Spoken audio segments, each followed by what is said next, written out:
Good afternoon, and welcome to Yes Presents Reimagining Work, a conversation with three contributors to our new work issue.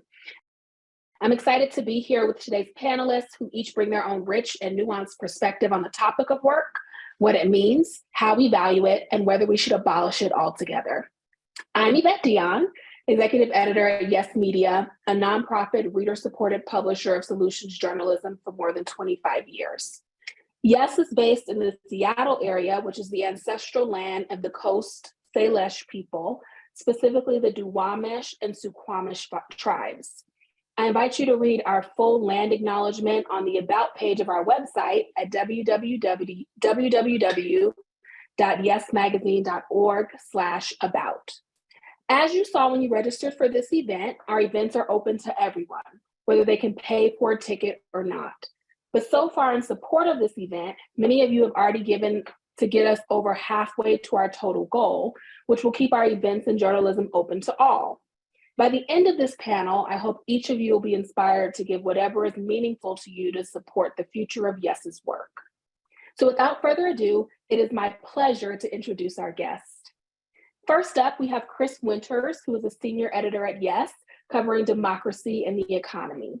In his more than 25 years as a journalist for newspapers and magazines, Chris has covered everything from city council meetings to natural disasters, local to national news, and has won numerous awards for his work.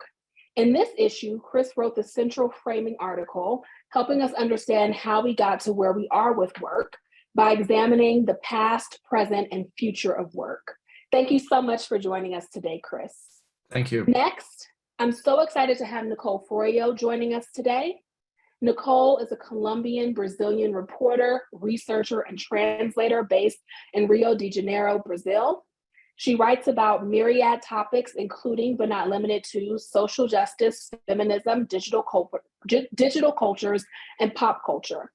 In our new issue, Nicole lays out the case for abolishing work altogether and explains why it's not as far-fetched as it might seem. Her article is fittingly titled, "The Future of Work is No Work." Welcome, Nicole. And finally, I'm pleased to introduce Anne Vilen, who writes about childcare, education, and mental health from her home in Asheville, North Carolina. Previously, she taught middle school, coached school leaders, and wrote for the education nonprofit EL Education. Her books include We Are Crew, a teamwork approach to school culture. In our fall issue, Anne explores an emerging solution to help support in-home childcare providers who are often excluded from larger structural benefit systems, but who provide a crucial service, as the title of her piece shows, Childcare, Invaluable and Undervalued. Thank you so much for being here, Anne, and welcome to all of our panelists. So let me start with our first question. I want to begin here, and this goes to everyone on our panel. If you had to pinpoint a single thing about our collective relationship to work right now, what would it be? What should we all be paying attention to as it relates to labor?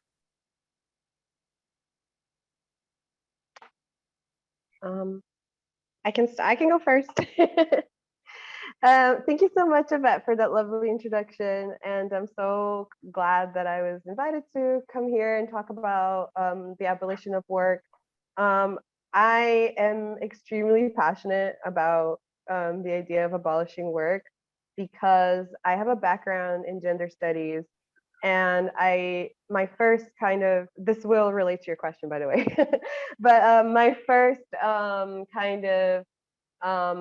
experience with talking about the coercive nature of work and capitalism was through feminism. So if you're asking me, like what should we be paying attention to is, how much of the work we do every day is coercive.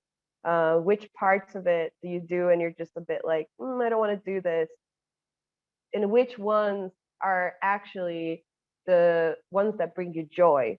Because from then, I think we can really start thinking of things that we want to do because we want to do them, not because we want to earn a wage. So I think that would be my answer.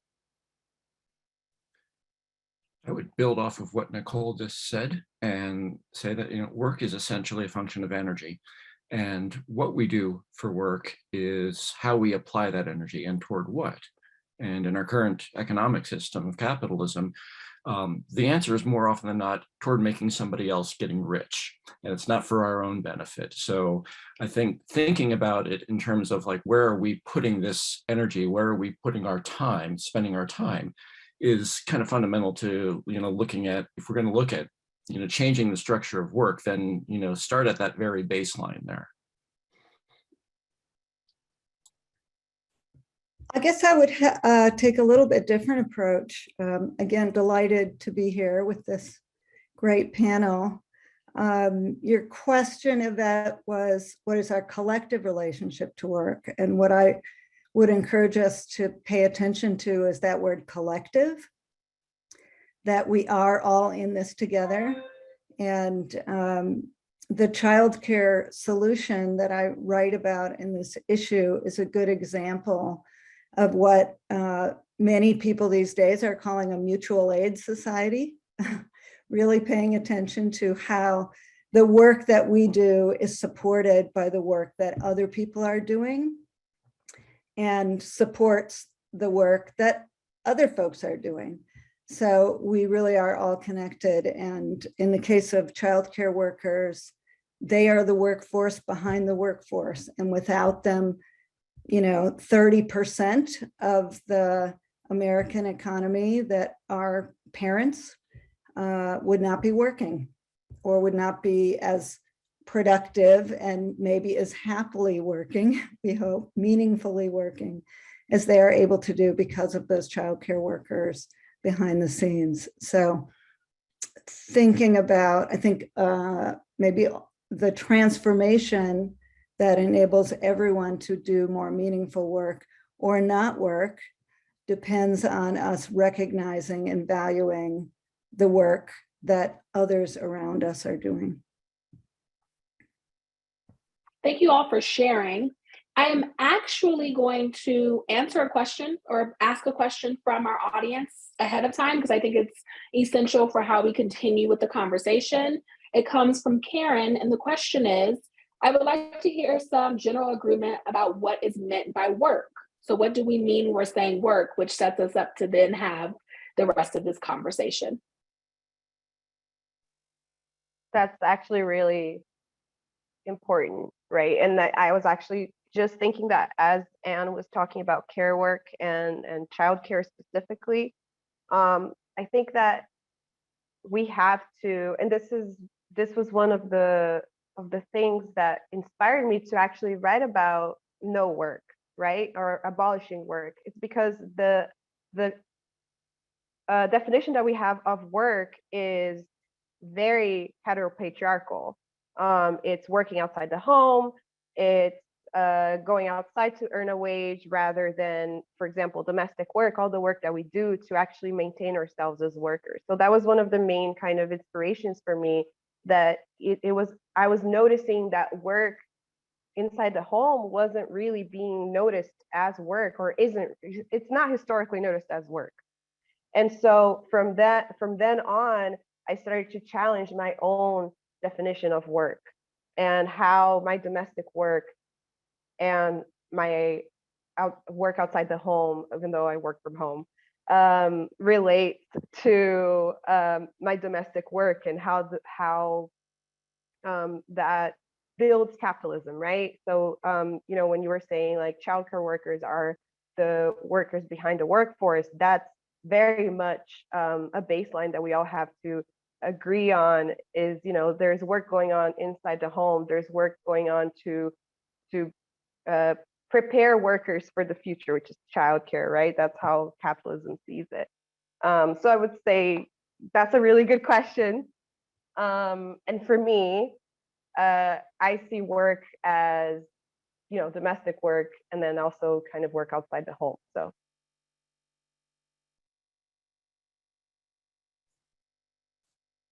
I would also, go ahead. I was going to say if Anne or Chris wanted to contribute further than that. So go ahead, Chris. I would just add very briefly that, yeah, work is, it's how we spend our time essentially, and invest that energy. And whether that time is being spent and that energy is contributed to going into an office or working within the home, for example, or performing some other task that is, expending that energy and taking up the time of our days, then yes, that's work. And we don't recognize all forms of work equally, nor reward them equally, for sure. So yeah, that's pretty much, expanding on what Nicole said and, what I said earlier too about energy. I just love Chris's question, how do you spend your time? As opposed to what do you do for a living? Or what do you do for money? I think traditionally we have defined work as the thing that you get paid for. I sit now in a very interesting place in the work ecosystem as a person who has worked for pay for 40 years and now at 62 is has left the full-time remote paid workplace to work in a freelance capacity and also to volunteer a tremendous amount of my time, probably more than I spend working for pay, doing work that is super, super, super meaningful to me. And it is care work and that I know contributes to the capacity for others to work and to be paid for their work. So it's an interesting question. What is work? I think it has to do with meaning and enabling others to thrive in their lives, which might be care work and it might be, running a business. It could be any of the things that people do for pay, but also many things that people do for no pay. Thank you all for sharing. It really helps set up context for the rest of this conversation we're going to have. So thank you also for your question, Karen. Nicole, I wanted to start with you, actually. Your piece opens with an incredible lead. I hope you don't mind, but I'm going to read it to you. And that line is, if we were not required to work to pay for basic rights, such as food, shelter, and water, could we embrace radical solutions to change the current state of our society? And so my question to you is, could we? And if so, what would it look like to abolish work? That's a really good question. And that is actually a question that's super open-ended and that I've been thinking about for maybe a couple of years now. When I say, so for my piece, I interviewed Bob Black, who identifies as a post-anarchist leftist. And he wrote the original, The Abolition of Work. So he wrote the essay and then he wrote a book about it. And so he gives us a lot of clues about what that would look like, right? It's not something that's fully fleshed out that I can tell you like, well, it worked like this. You'll get this and then you'll do this. But the dream to me is that instead of putting energy into, for example, doing a report at work or filing documents, being a bureaucrat, all that stuff, instead of that, we could focus our energies, right, on taking care of each other. So what would that look like? If I didn't have to work as a freelance journalist, I would have more time to, for example, cook dinner for my wife, take my dog for a walk. I would be more available to go to community meetings and do some more organizing. So that's, when we're talking about abolishing work, it doesn't mean that then we would just be doing nothing. It means that we would be able to allocate the energy that Chris talks about into more meaningful parts of our lives. Because as it stands right now, because we all need to, not all, but most of us need to earn a wage to feed ourselves, clothe ourselves, have a roof over our heads. That's actually getting in the way of us connecting with each other. Because how many of us don't see our friends for weeks and weeks because we don't have the time, we don't have a schedule that actually matches with theirs, because we're all adults and we all have jobs. It gets in the way of our relationships. It gets in the way of caring for each other in a full, holistic, present way. So that's how I envision it. I envision it as a community where all we care about is each other, rather than, money, paying rent, bills, all that stuff. No, like, we would care about each other. Like, what do you need? How are you? Like, actually, how are you? Not just like, small talk before a meeting. So yeah, that's it. That's my answer. Thank you, Nicole. As a follow-up to that, both you and Chris, one of the things that both of your pieces share in common is that you both write about what has been labeled the Great Resignation, which, as Chris highlights in his piece, describes the more than 47 million people in the United States who voluntarily quit their jobs in 2021. I've also been following some recent reporting about what people are calling quiet quitting, or as I've personally been framing it, doing your job and going home. So it seems as if we're being encouraged to shift our relationship to work overall and to our jobs. Why is that? Chris, if you had to guess based on your reporting, like, what is undergirding our evolving relationship to work? I think a couple of things. For one, I think this has been going on longer than it has been just for the past couple of years. I think, the pandemic, for one, really put a lot of things into sharp relief and made very visible a lot of the problems that were endemic to our system, our economic system. That is, and that was also when people were, suddenly a lot of people were having to, sit at home. Others were labeled essential, and they ended up being treated rather poorly because they didn't get the benefits or the protections that they otherwise would have needed. So I think that put a lot of the discrepancies that we've been dealing with into sharp relief. But I also think that this has been building for quite a while. And if you look at early signs, I mean, the whole idea of a workplace wellness program is a relatively new invention. And it seems to have been invented to address the fact that people don't like working in these places generally, and that the people are trying to figure out how to, retain their workers.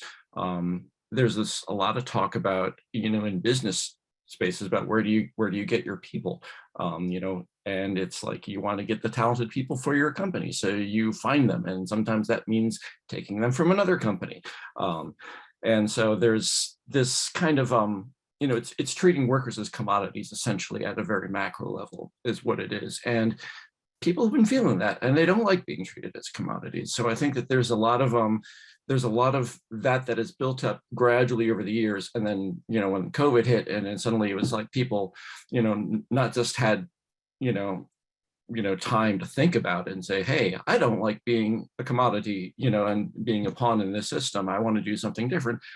But also, even if they weren't thinking about it in those terms, that they were also realizing that, what I've been spending my life doing so far really sucks. I want to do something different. I don't know what that is yet, but I'm going to figure it out.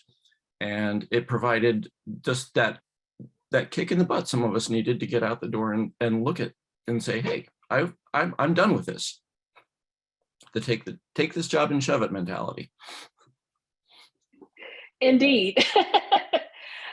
And when we think about what Chris and Nicole mentioned around what we've been calling culturally the Great Resignation, we don't often include caretakers, especially parents of small children and outside childcare providers, which is what you discussed in your piece. And it seems as if this overlooking and undermining really hit a breaking point during the pandemic, where there was this deluge of reporting about people just being up to the hilt around just the overlooking and the undermining. So has there been a renewed focus on this unequal distribution of work, particularly as it relates to domestic work and childcare specifically? And if so, where do you see that conversation going moving forward? It's a really good question. I think there has been a renewed focus and also a continued stalemate in the public conversation about childcare. I guess the first thing I would say about it is my vision of what does the world without work look like. If it includes children, it includes work.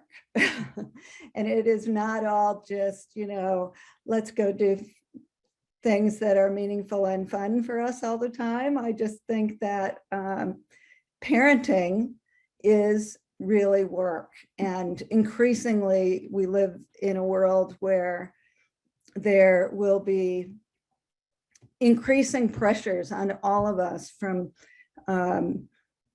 as a result of climate change and, overpopulation and immigration and all the things that are happening in the world right now. There is a hell of a lot of work to do in order to, as Nicole said, take care of each other.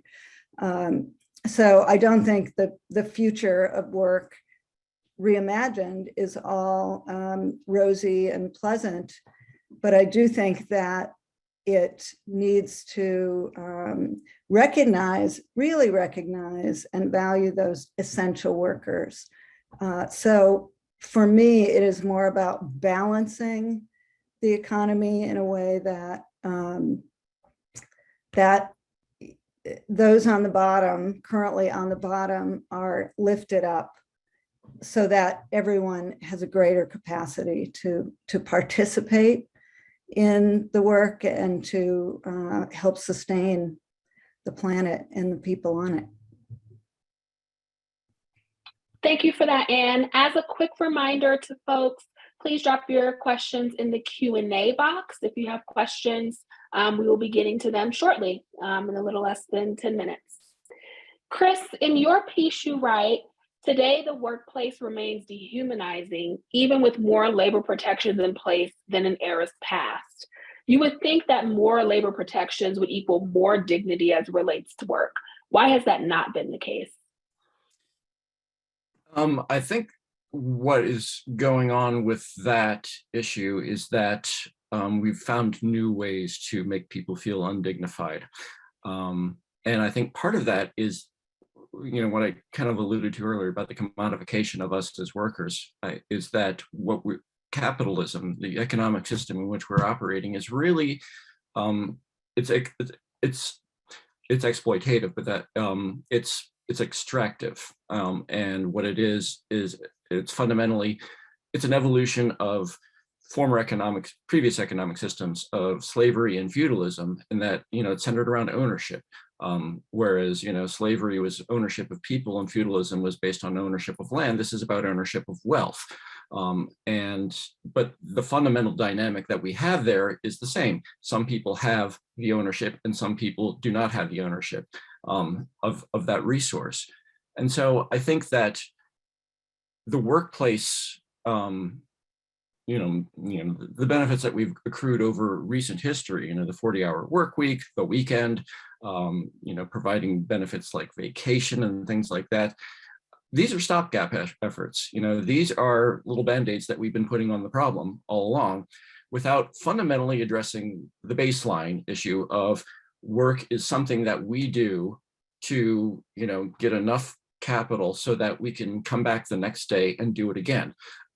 Instead of work that builds us up and it nurtures us and it's something that we can pay forward and, leaves us feeling whole rather than just, ground underneath the millstone of time as we go along. So I think that, anything that we do that isn't looking at that fundamental system is going to not really feel much more. It might feel better momentarily, but eventually it's like, yeah, we're still a cog in the machine, aren't we? So. I really want to jump in on that statement, Chris, and just talk about it in terms of childcare. That sort of slave history that you talk about in your piece is so relevant with childcare because we still live in a world where where women of color are disproportionately taking care of all of our children and white people's children, right? And many who are not first language speakers of English. So the ways in which they are excluded from the paid workforce right up front are really a problem. And then once those folks get into the workforce, they don't have the same access to the pay scale that other folks do. They don't have the same access to benefits. Things like, paid time off or healthcare or a retirement fund, those don't even exist for the majority of childcare workers today. So addressing that imbalance is just critical to making the workplace a more humane place for everyone, and including, addressing all of those ways in which folks are excluded from the workforce would also make it easier on everyone else, right? So there's less work to go around. Thank you both for sharing. I'm actually coming back to both of you, and Nicole, if you want to chime in here as well. There's a small section in your piece, Chris, about the relationship between being overworked and developing health problems. So you mentioned that combining the burnout of overworking with the discrimination and microaggressions that people, particularly people of color, people from marginalized communities, are experiencing, that there becomes a higher possibility of developing chronic conditions. Chris, can you speak more about that relationship and how the different organizations that you reported on, including the Black Women's Health Imperative, are addressing this? And then Anne, if you found any similar connections between being overworked, burnout, and health conditions, if you found similar connections as it relates to childcare, I would love to hear from you as well here. Yeah, when we look at, work and what it does to us physically, it affects people differently, but it's all about, it's that energy question. So what are we putting our energy into? I, as a white man, when I am at work, am able to focus almost exclusively on the task in front of my nose, which is, writing an article or editing an article or attending a meeting. People who are not white, and women, people who are not white men, and people who are not cisgendered, they have other things that energy is also going to. I think one of the sources I spoke to in my article, Angela Jeter, who is with the Black Women's Health Imperative, basically mentions, when I show up at work as a Black woman, I am representing my entire race. And that is a big burden to bear for a lot of people.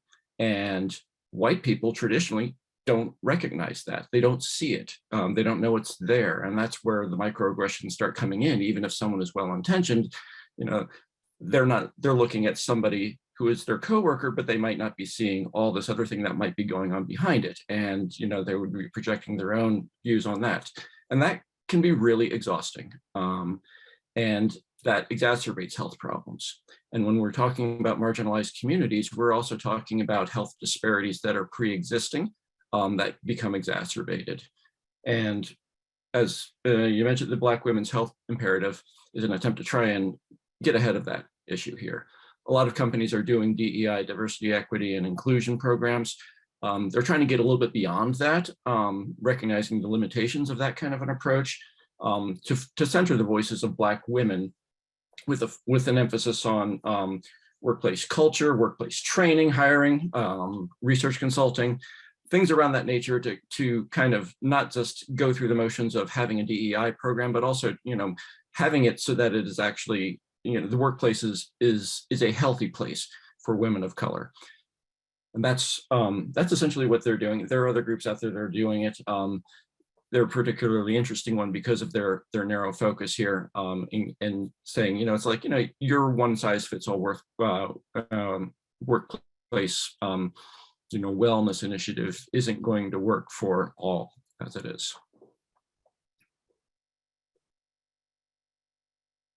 Nicole, my next question is coming to you. You have a phenomenal section in your piece about the end of what was dubbed the girl boss era. And it's so interesting because it's not that long ago that we were celebrating these mostly white folks, mostly white women making gains in male dominated fields. So we're talking about everyone from the folks who ran the wing to Elizabeth Holmes. So of course, over time, now that we're years removed from the beginning of that era, we've learned that many of those people who were founding these companies adopted many of the same oppressive, abusive tactics of the men they were replacing or criticizing for similar behavior. So if you had to look at the landscape of work, clearly that is not a solution to just put a woman in power, right? But what would you say are the key lessons we should learn from that era? And how do we avoid getting ensnared in this similar kind of cultural obsession in the future as it relates to work?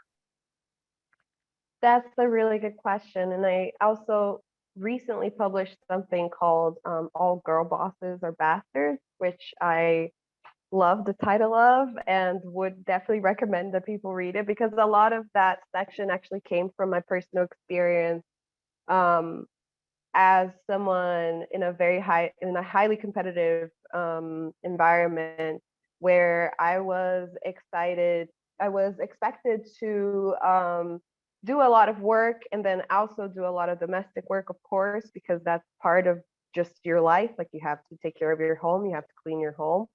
And so, like, I think that what we have to take from that era and what we have to understand is that the women who became girl bosses, they didn't do it for all of our liberation, right?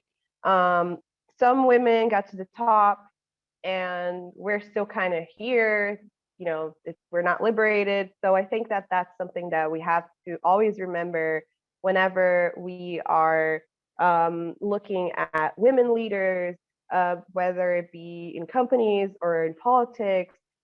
One person being there isn't a solution. So that's something that we have to remember all the time, right? Representation isn't everything.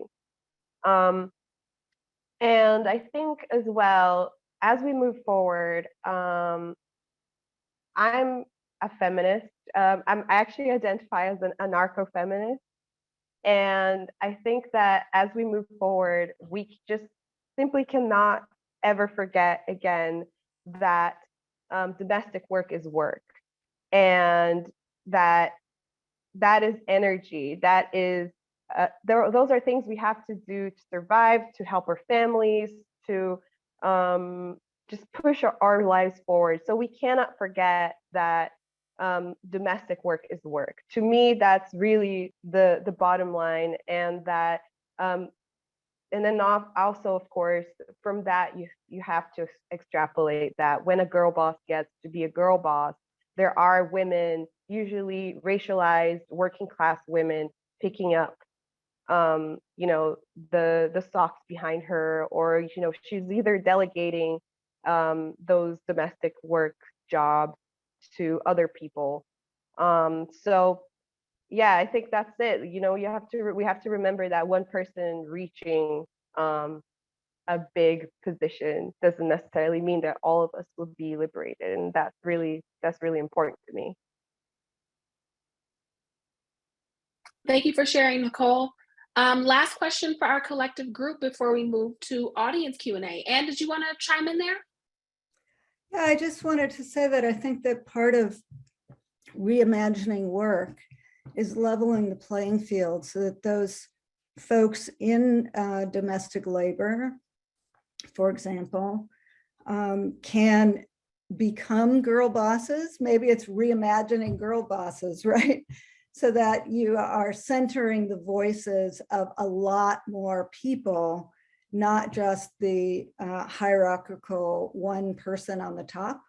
And I just want to shout out here the organization that I wrote about in my piece, Homegrown Childcare, because one of the things that they do is their advocacy is really through the mechanism of lifting up the voices and the decision-making of childcare workers themselves, so that the women who are, taking care of our children every day, and some of them for no pay whatsoever, the category of workers called family, friend, and neighbor childcare workers. So this is, your mother who starts by just taking care of your two kids at home. And then your neighbor says, hey, could my kids come over and stay with your mother 2 days a week? And then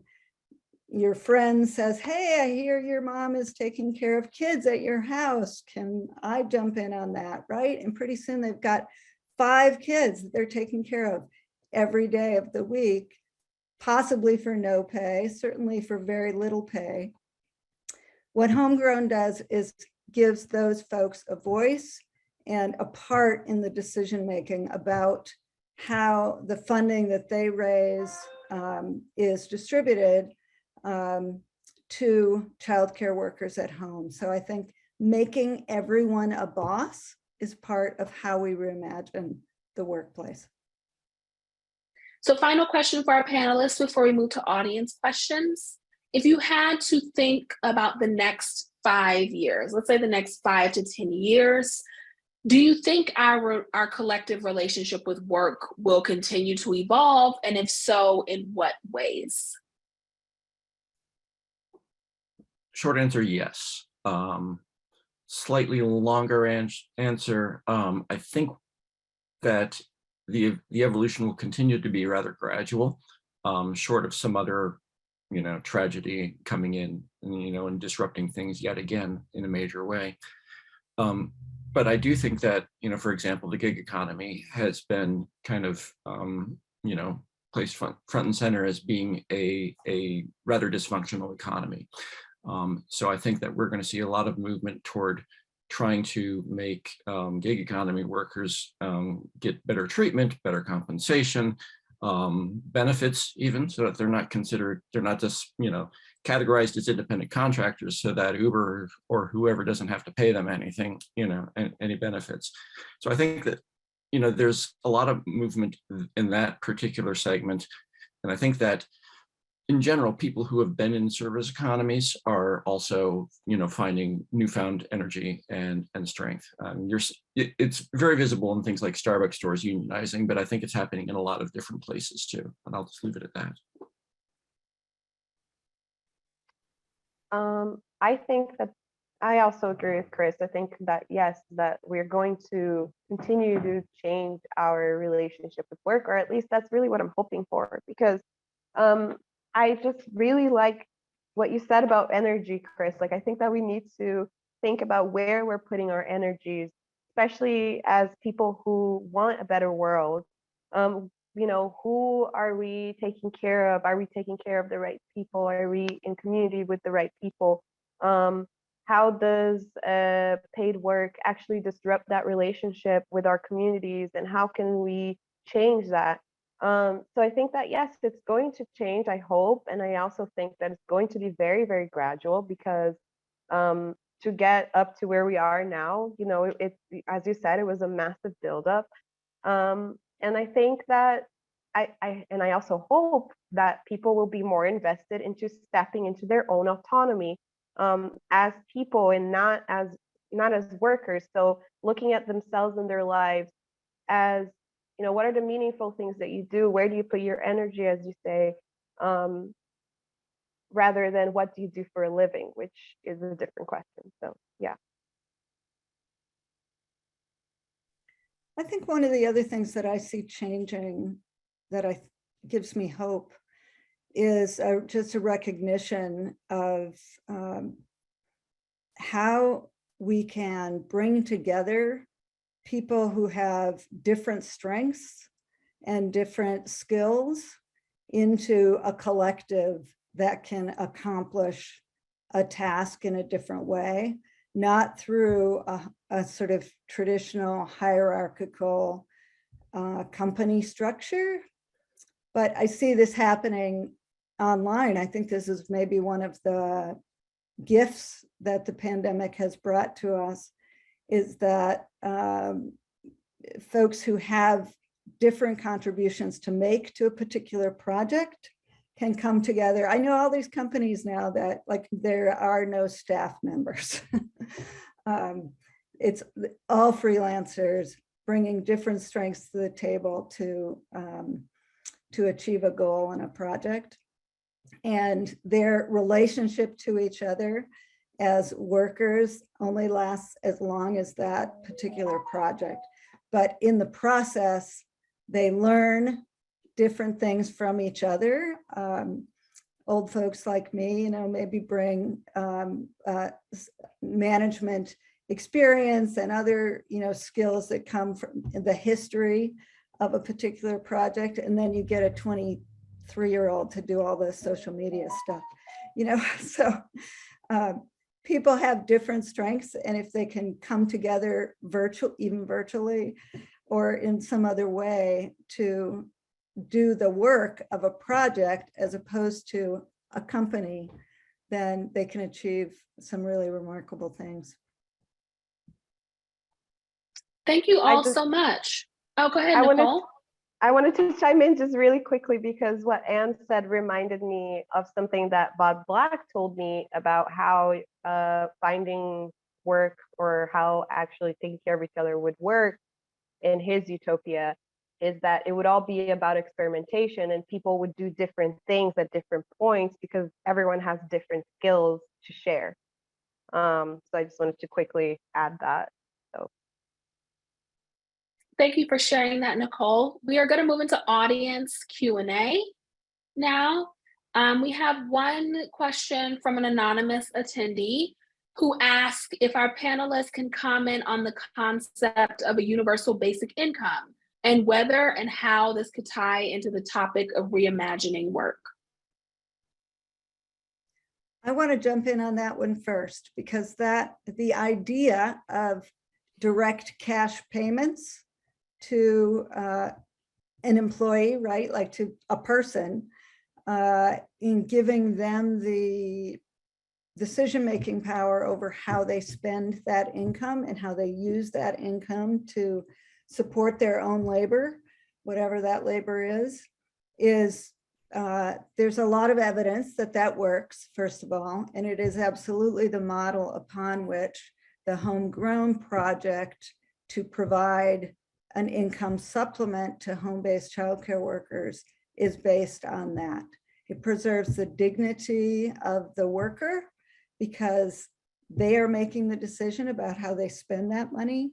And what the evidence shows is that when the person who is receiving that income has the opportunity to thrive, right, in their own economy, in their local economy, they spend that money well and they use it to further their own well-being and the well-being of people around them. I think it's a great idea. I agree wholeheartedly. I just throw in there, it applies to everyone. I think a basic income would have to be, however it's structured, details to come, but how it would have to be an integral part of severing the chain that binds us to our jobs, essentially, and keeps us in this system and maintains this system. And I think having a worker having that kind of a freedom just to say, I can actually stop working here, take time to figure out what I need to do, and then go work something else that is going to be much more fulfilling for myself and not have to worry about starving and in the process. So yes, it should be a part of systemic solutions. I also agree. I think universal basic income is an incredible solution for all the issues that we're talking about.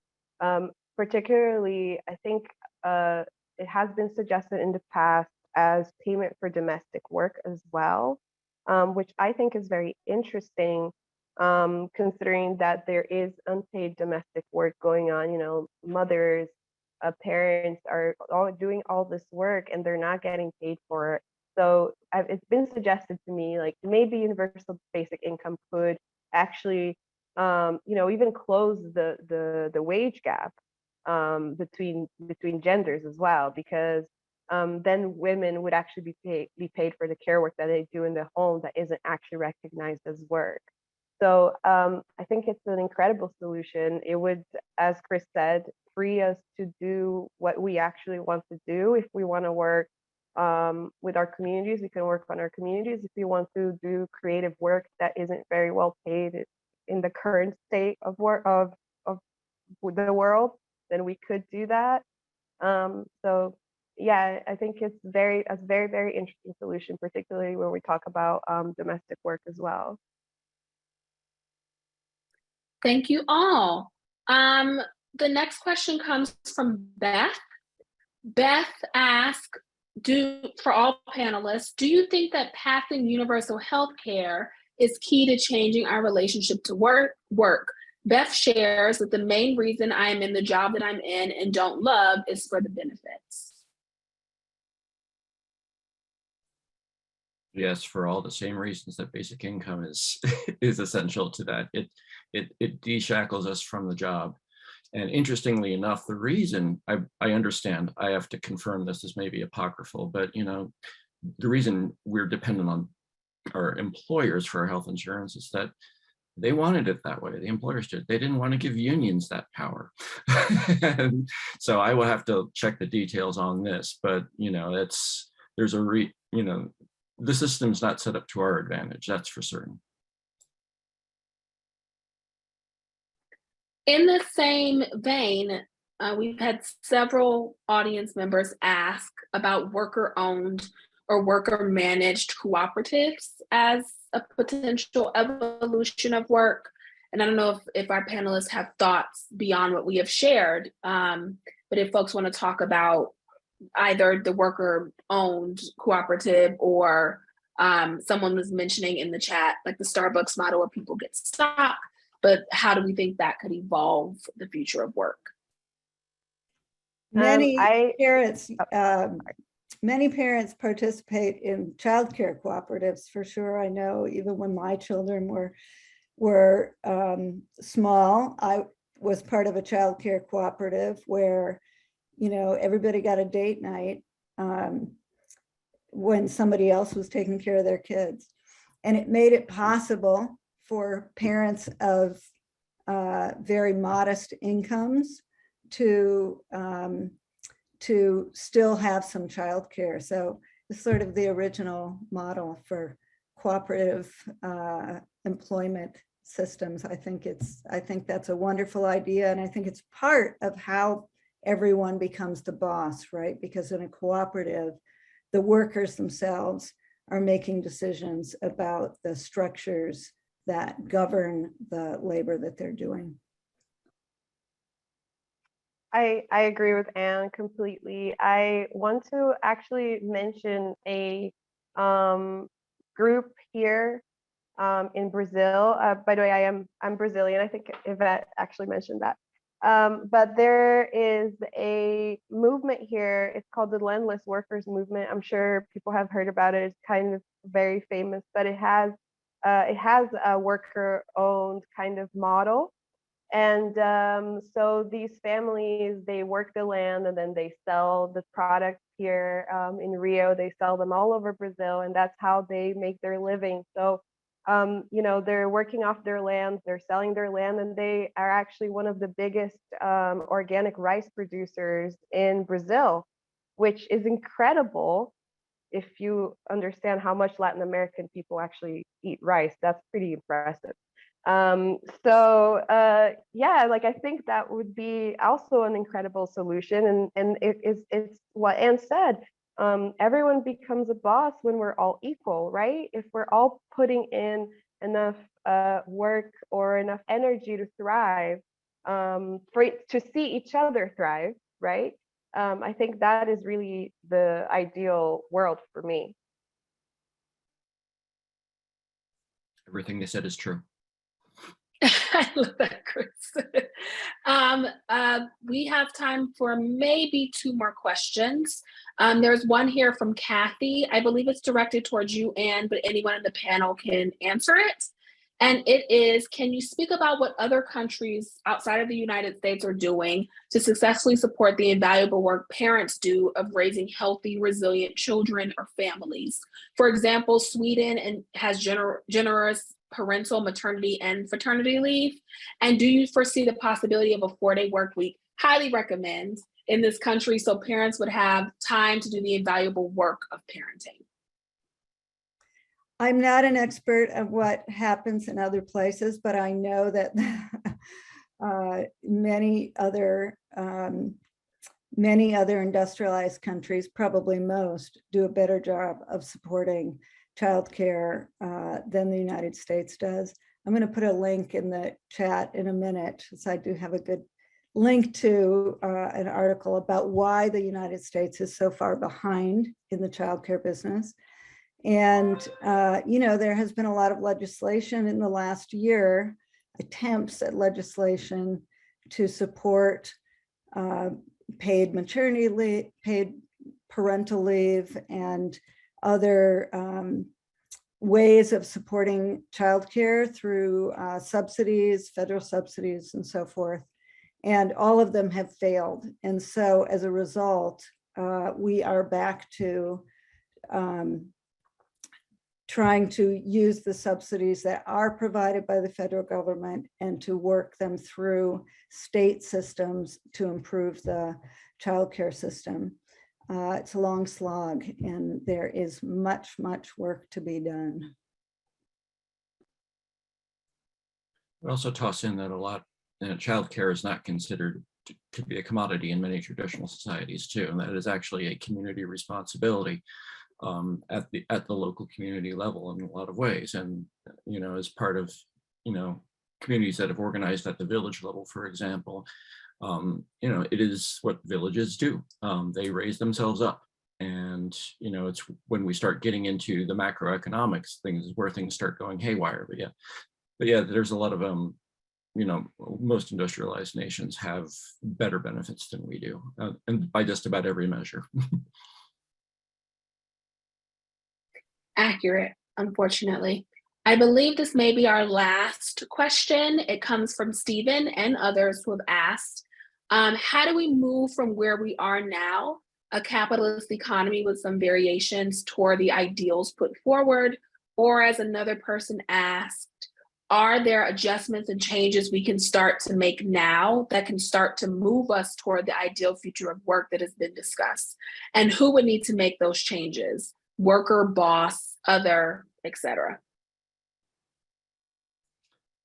That is the gazillion-dollar question, isn't it? I think that, for all the focus that we have on national elections in this country, and they are important, I think that, the real movement on this is going to be coming from local power. And I think that's because there's a lot of political power that is vested at the state level and even at the local county level or city level that can be brought to bear in those directions, whether it's supporting worker cooperatives or trying to ensure that, people, don't have health insurance. I live in Washington State, which a while ago had a basic health insurance program for any state resident. It doesn't anymore. There's occasionally talk of bringing it back. And I think that if, there are enough people in local power positions who are in favor of that we could do that. So I think that that's where a lot of the potential power is that can be executed, and work from there upwards would be the ultimate goal. I would add to that I think one of the first step maybe is each of us recognizing our own value in the economy and in the sort of work ecosystem and asking for what we need. I think the pandemic has pushed people in that direction, and that many more people are recognizing now and speaking up about what they believe their place is in that system and what they deserve and what they need in order to thrive in the workplace. I want to say just two quick things to answer this question. First of all, I think we should all unionize. I know that's very difficult to say. Like, I think unionizing can probably we can probably bargain things from our bosses, from our employers, that we can't by ourselves, right? So it's that collective force, like strength in numbers. So I think focusing on unions, that is a very important part of how we get results now, or how we get results in the next couple of years. Now, I am also an anarchist, so I love to think about kind of like how we act in our own lives that can actually help the ways that we suffer in capitalism, right? So creating like reading groups where we can learn about work, the history of work, domestic work, learn about feminism and the intersection of work, creating communities where we can talk about this stuff openly, thinking about collective ways to move forward. That is where I would invest all my kind of energies. Thank you so much, Chris, Nicole, and Anne.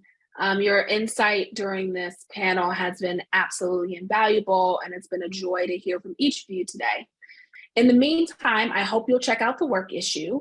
If you don't already have a copy, you can subscribe to get one at yesmagazine.org/subscribe, or even better, support the future of Yes's work by joining our dedicated friends who give monthly at yesmagazine.org/donate-work. And as a benefit, you'll get a free ongoing subscription to Yes. Thank you so much to everyone here for joining us, and may you all have a joyful rest of your day. Thank you. Goodbye.